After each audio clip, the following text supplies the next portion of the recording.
All right. Hello again, adventurers, and welcome to another exciting daily vlog. This daily vlog number 116. Yeah.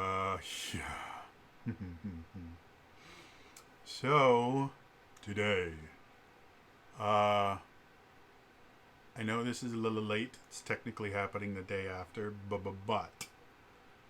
I was really getting sick of doing phone vlogs. I don't like doing them. The quality sucks. It's just not fun. I much prefer doing it with my whole setup here.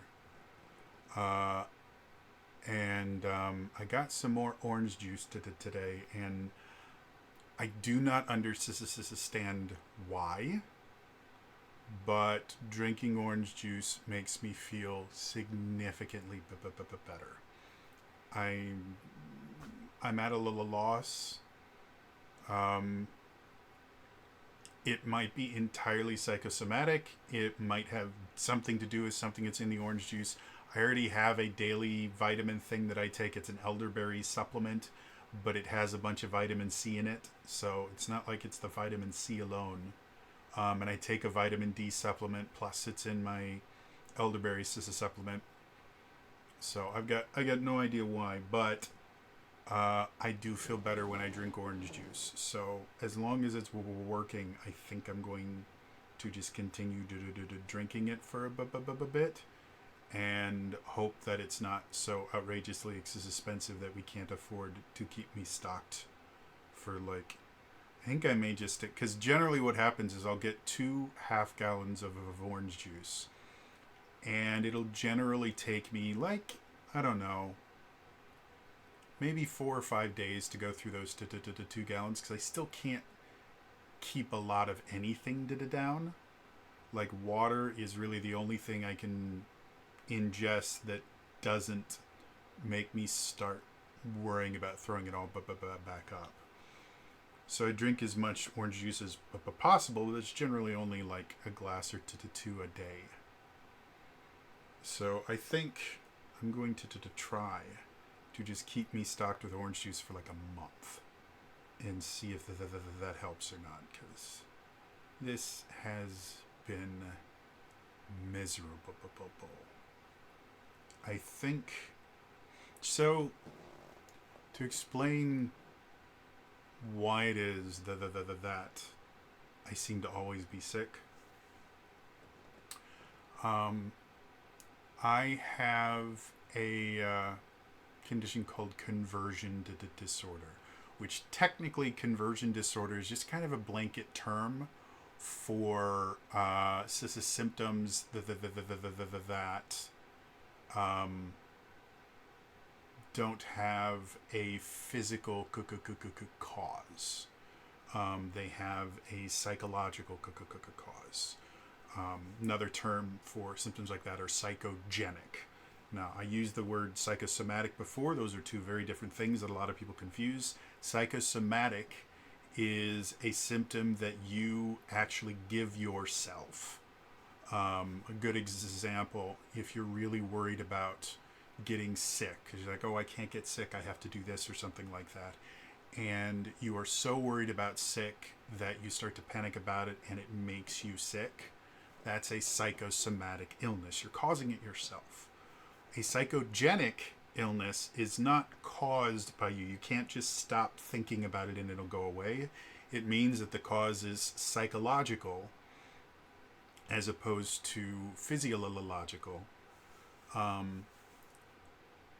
But a lot of times the actual cause, the actual psychological trigger for it is not 100% known, or like in my case, is just an extremely difficult psychological symptom to deal with, due to the fact that most of the traditional approaches to dealing with it will kill me.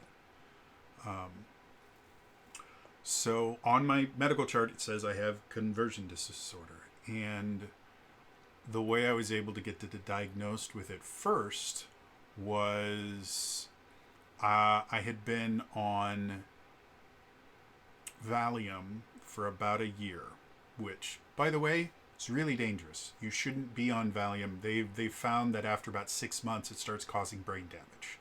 A year is not okay. And I was on really high dose Valium because I develop a tolerance to medication like that. So at one point I was taking like 5 times the recommended dosage. All of this under the supervision of a fantastic psychiatrist. So it wasn't like I was self-medicating or anything. I had doctors telling me to do this.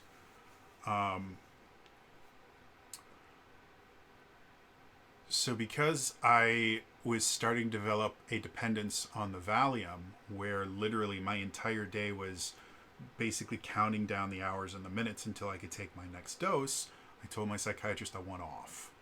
It's not helping anymore because I developed almost a complete tolerance to it at that point. Like it didn't, Valium's a sedative effectively. And it wasn't sedating me. Like they put me on it originally because I had severe serotonin syndrome, and one of the symptoms that can happen from serotonin syndrome is you start to develop tremors and convulsions, and I had full body convulsions that were getting dangerous. Like I was convulsing so hard that I was tearing muscles. I was starting to develop like whiplash from it, and so in order to protect me, because it was going to take about a month for the medication that caused the serotonin syndrome to actually get out of my system, they gave me Valium to basically just knock me out. So I would have periods of time where I wasn't convulsing. And I was actually still making videos during that time. I can't remember when, but it was during Daily December. And so the videos still exist on the internet. I won't tell you to go look them up because they're not pretty. I personally don't enjoy rewatching them because it's a really, really painful time in my life.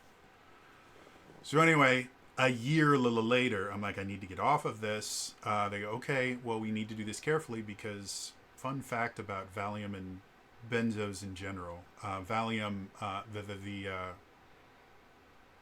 official name of it is benzodiazepine. And it belongs to a class of drugs called benzodiazepines. Lorazepam is another one. A lot of them have Pam in them.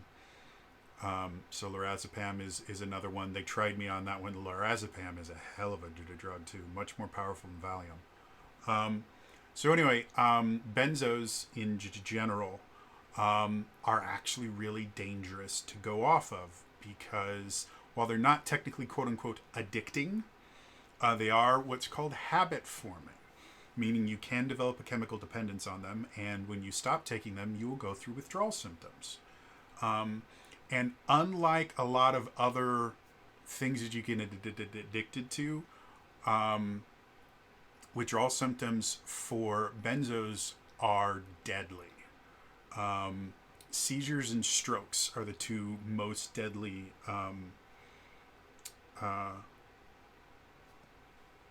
withdrawal symptoms you can have from benzos, and then there's a litany of other symptoms. The other thing that's unique about benzo withdrawal is for most other addictions, once the drugs are out of your system for about 72 hours-ish. It's different for different meds, but generally, once it's out of your system for 72 hours, the actual chemical version of the dependency, the addiction, is over. So as long as you can get through those 72 hours, and again, it varies. I'm not a doctor or anything like that, so take all of this with a grain of salt. I'm not an expert. I'm talking about my own experiences. Benzos, on the other hand, don't have a end point to their withdrawal symptoms. There have been people that experience permanent withdrawal symptoms from benzos. They just never go away. So it's incredibly important to be very, very safe when you are going off of benzos, which is why I talked to my doctor about it, and we worked on a tapering schedule. Well, like a couple weeks after we'd started tapering me off, something happened where I just started having this seizure that lasted for like 10 minutes, where I was just full on shaking, but I was conscious, and this is an important aspect. Fun fact, normally if you're having a seizure, you're not conscious. Also, most seizures tend to only last a few minutes. It's relatively rare, not exceptionally rare, but it's relatively rare to have one that goes longer than maybe about 5 minutes tops. And your average seizure, from what I can remember, is somewhere between like a minute to 3 minutes. Epileptic seizures are actually very dangerous. In addition to the fact that your muscles are randomly, convulsing and things like that, you can physically hurt yourself. There's brain activity that happens when you're having like a grand mal seizure. Because these neurons are just firing off in these weird random patterns, it can cause brain damage. So seizures, very, very dangerous. But again, normally when you're having a grand mal seizure, you are unconscious when it happens. You don't remember any of it. I was conscious during this, but I had almost no control over my body. I started freaking out because I couldn't get it to stop. And it was different than the full body convulsions I'd had with serotonin syndrome. It was painful and it was just really bad. So I called 911 crying, saying, I don't know what's going on. I can't stop shaking. The paramedics came to my house. They had me walk into the ambulance, another indication that it wasn't a normal seizure. And then they rushed me off to the hospital. While I was on the way there, I was sweating buckets. I was sweating so much that they couldn't put the adhesive like leads and everything that they needed to like check everything on me. None of it would stick to me because I was just drenched in sweat. They got a pulse oximeter on my finger, and my heart rate was like 220 beats per minute, which is like deadly level. Like, should be dead at that point. That's full-blown tachycardia. So they get me to the hospital. They run as many tests as they can. They can't figure out what in the hell's going on. The seizure itself, which is what we later figured out what it was, lasted for 2 hours, something like that. And they suspected it was a bad drug. They suspected I'd taken drugs and got overdose or something. It was really interesting because the doctor comes in, they have my parents leave, and they go, hey, I need you to be honest with me. What drugs did you take? I said, I don't take drugs. I don't like drugs. That's not my thing. I don't even drink alcohol.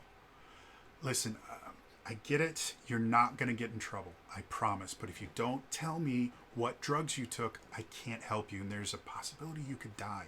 If we give you the wrong treatment, it'll interact poorly. I need to know what drugs you took.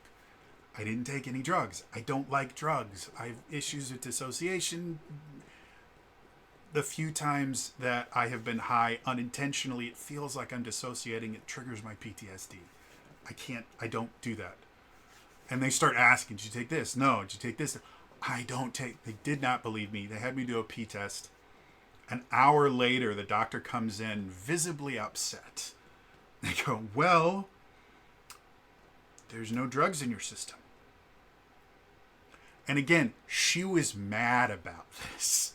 She somehow it was, I purposefully did something wrong to her because I wasn't on drugs. But she comes in, I go, so what the hell just happened? He goes, well, we think it was a panic attack. I'm like, nope, I've got panic disorder. I've had panic disorder for a large portion of my life. I've never had a panic attack like that. Guess what? It was a panic attack. Fast forward like 6 months. I'm going to a neurologist. I'm going to my psychiatrist. I'm going to a billion different people. I have a team of like 6 or 7 different doctors that I'm going to, trying to figure out what's going on. Eventually, they diagnosed me with psychogenic non-epileptic seizures, which is a conversion disorder. And it basically means something psychologically is going on that is causing, that is so damaging to my psyche that my body feels like it has to do something because I'm not dealing with whatever this psychological issue is. And so it's my body is basically kind of acting out. So after arguing with my psychiatrist for a while, I finally was able to get them to not only put psychogenic non-epileptic seizures on my chart, but also the broader term of conversion disorder, which was really essential for a lot of different things, including me getting my disability. So, yeah, my brain will cause physical symptoms. And this is something that has happened my entire life. I didn't know that it was happening, but it's something that has happened my entire life. I developed a tremor in my leg when I was like a junior in high school that lasted for, I don't know, like a month and a half, 2 months. The tremor in my arm is a psychogenic tremor. It gets better or worse depending on how anxious I am. And while it hasn't gone away in years, there will be some times when it's limited enough that you wouldn't really notice if you weren't looking directly at it. So fast forward a few years. It's after Christmas. I'm eating a plate of leftover turkey and mashed potatoes and gravy because I love those. And it's like a week after Christmas, which is not the smartest thing in the world. Generally, leftovers, you should eat them within about 3-ish days or freeze them. So it's a little bit past, but I have like an iron constitution. I've eaten raw chicken, undercooked pork, stuff like that. Never had any issues. I did this time. I heated it up in the microwave, but I barely got it lukewarm because I was really hungry and didn't want to wait. Also, the microwave was downstairs, and my agoraphobia was full blown at that point, and anytime I was outside of my room, I would panic. So wasting any more time downstairs was going to cause me to freak out. So I go upstairs, I eat this bacteria-ridden turkey mashed potatoes. That night, I get full-blown food poisoning, which is remarkably unpleasant. But I've had it before. It's not the worst thing in the world. Food poisoning is kind of unique in the idea that, in general, it takes anywhere from like 8 to like 48 hours from when you ingest the thing to where the food poisoning actually shows up. So a lot of times it's not the last thing you ate, it's the thing before that. But this is the only thing I'd eaten that day, so I know it was from that. And the other thing that's unique about food poisoning lasts 24 to 48 hours, and that's it. Unless you get something really, really bad, most food poisoning is over as quickly as it starts. So as much as it's extremely unpleasant for about a day or two, it's over really quickly. And that was kind of what happened here. However, for a few days afterwards, I still had that kind of hesitation of, can I eat this? Can't I eat this? But because of my extremely unhealthy relationship with food, I started eating normal amounts of food a little bit sooner than I should have.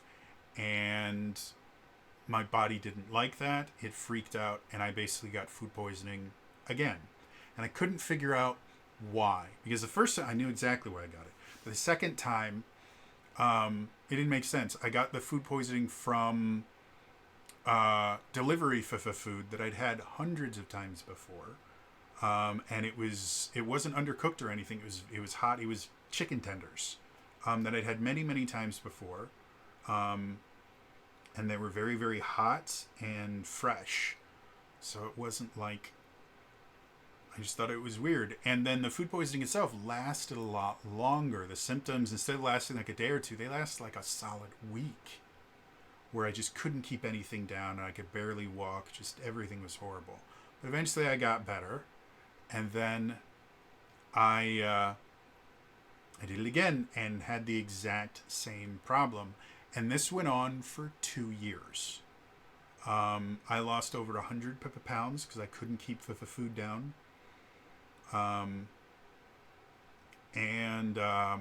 We eventually realized that it was another conversion disorder. my brain was giving me food poisoning, because at that point, the seizures, at one point I was having 2 to 3 seizures a week. And on really bad weeks, I might have a seizure every single day. It was really, really unpleasant, but I had learned to kind of deal with it.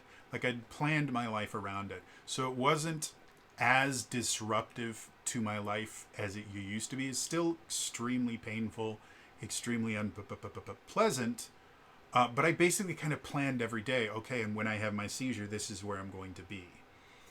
And my brain didn't like that. And so it developed new symptoms. And I got, every time this happens, I get the full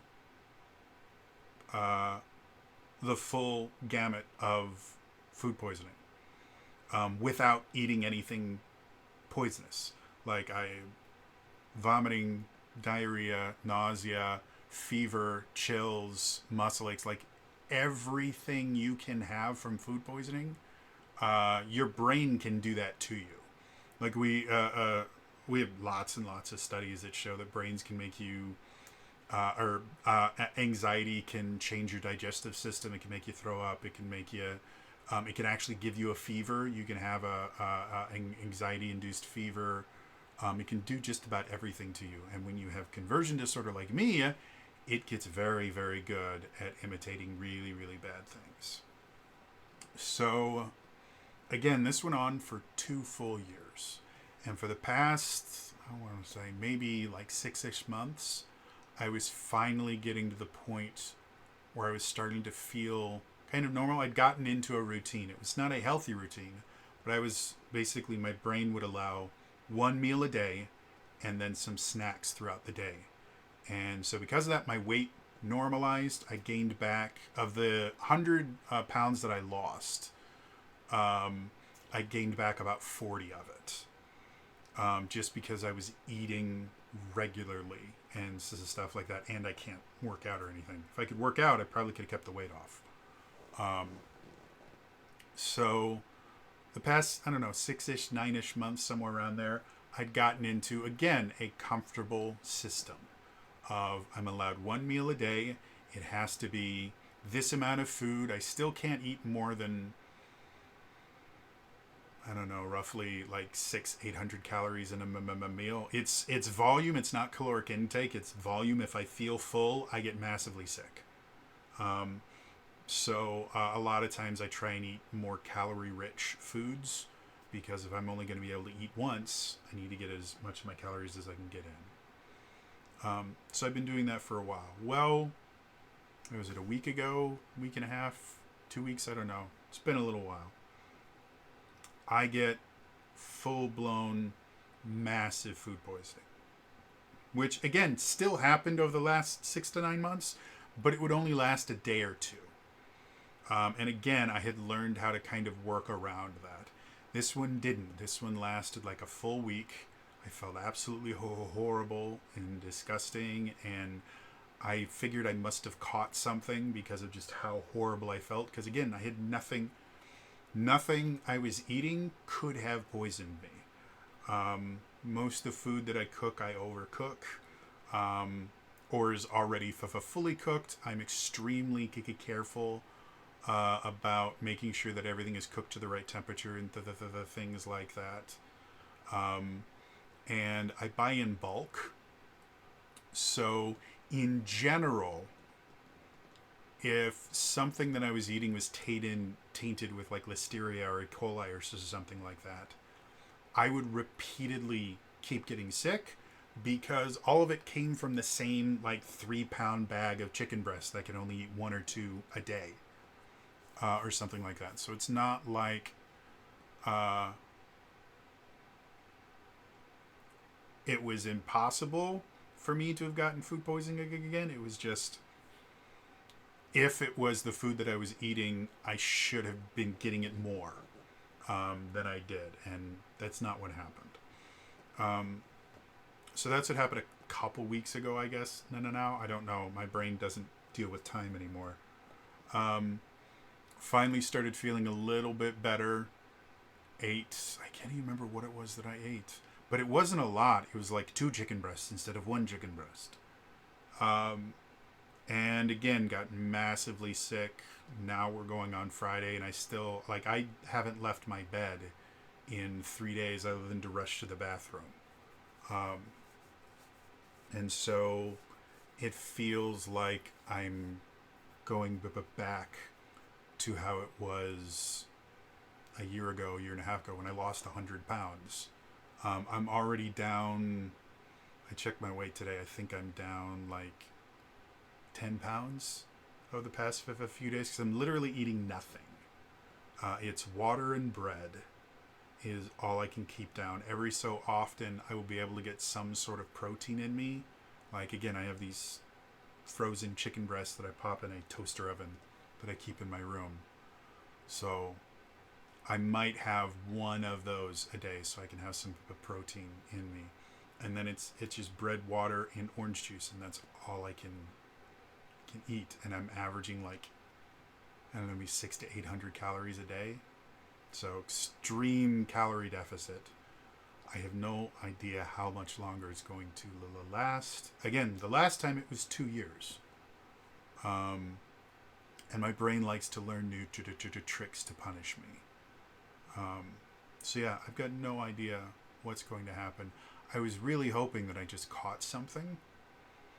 But again, I live in a basement and I don't have any contact with the outside world. Like, I don't talk to my brother in the same room for weeks at a time. Like, we text. I live in the basement. He lives on the main floor, and we just don't interact. Not because it's just, it helps my anxiety. My brother is fine. Our relationship is perfectly fine. It's just, it's an anxiety thing. Extreme social anxiety, even with people I've literally grown up with. So yeah, I have no idea if or when this is going to get better. I'm doing everything that I can to try to get through it. I'm resting as often as I can.